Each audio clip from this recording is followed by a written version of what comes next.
আরে জিজ্ঞাসা করবো আমি ঠিকানাটা ওই এই যে একটা লোক আছে দেখি তো। আসসালামু আলাইকুম ভাই। ওয়ালাইকুম সালাম ভাই, কি সমস্যা? এই ঠিকানাটা কই? ইংলিশে তো আমি বুঝি না। ও আচ্ছা আচ্ছা, বসেন বসেন বসেন, বলতেছি। হালাই তো ইংরেজি লই আইছে, আমি তো ইংরেজি বুঝি না, এখন কি করা যায়? আচ্ছা, এটা বুঝতে যেমন লাগবো।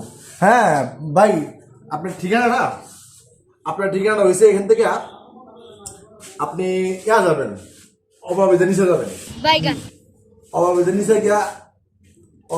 গিয়া আপনি অটোতে চলবেন। হ্যাঁ অটোতে চড়িয়া জারিয়া যাবেন। হ্যাঁ জারিয়া রেল স্টেশনে ট্রেন দাঁড়ানো আছে, হ্যাঁ ওই ট্রেনে উঠবেন। আচ্ছা। ট্রেন থেকে যখন পূর্বতলা, আচ্ছা ওইখান থেকে নামবেন, নামে অটোতে উঠবেন। হ্যাঁ অটো দুইটা সোজা বাম সাইডে যাবেন। বাম সাইডে পাশে, ঠিক পাশে একটা দোকানে গিয়ে জিজ্ঞেস করবেন রাইসুলকে। হ্যাঁ ওই রাইসুলের কাছে যাবেন। হ্যাঁ ওই কোন রাইসুলের যে ছেলেটা, এটা আমার ভাতিজা, ঠিক আছে? ওর কাছে এই ঠিকানা দিবেন, ওই কইলা দিবে। আমি আমার ইংরেজি পারি না তো, এই জন্য আর কি, বুঝছেন? আচ্ছা ভাই, ধন্যবাদ।